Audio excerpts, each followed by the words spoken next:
శ్రీమన్నారాయణుడు ఇంత కొండల్లో ఉండడం చాలా అదృష్టం అండి. దారస్వామి పక్కన ఉన్నాడు.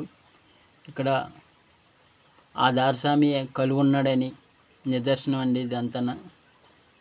చూడండి, ఎవరు సాధారణంగా నమ్మరు. ఇంకా లోనికి వెళ్దామంటే చాలా ఇరుగ్గా ఉంది, లోనికి వెళ్ళడానికి అవకాశం లేదు. చూడండి, చాలా బాగుంటుందండి. దారస్వామి అంటుంటారు, అందరూ దారస్వామి అని పిలుస్తుంటారు.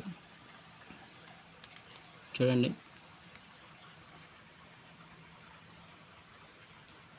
అడవి అండి ఇదంతా. అడవిలో ఉన్నాం.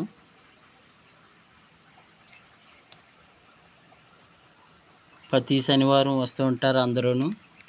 చిన్నపిల్లలు సైతం వస్తారు దేవుడి దగ్గరికి.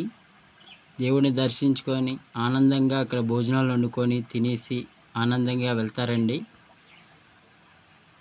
బాగా చూడండి, ఈయనే దారస్వామి అని పిలుస్తాము. లక్ష్మీ నరసింహస్వామి తండ్రి అట.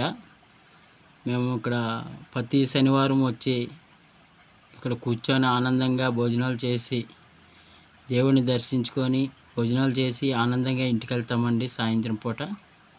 చూడండి, ఇదంతా దేవుడు ఉండే ప్లేస్. చూడండి ఎంత బాగుందో. దేవుడు ఎప్పుడూ నిత్యంగా ఇలా కలువై ఉంటాడండి. కానీ చూడడానికి ఒక రాయి ఉన్నట్టే ఉంటుందండి. చాలా బాగుంటుంది.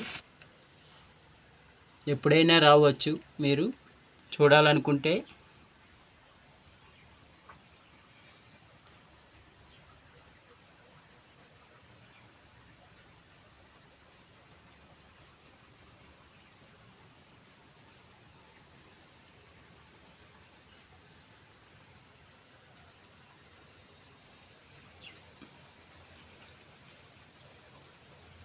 దేవుడి నిజ స్వరూపం అంటే ఎప్పుడూ పడుకొనే ఉంటాడు అక్కడ. మీకు నమ్మకం ఉంటే వచ్చి చూడండి, నమ్మకం లేకపోతే లేదు. ఓకేనండి, బాయ్ అండి.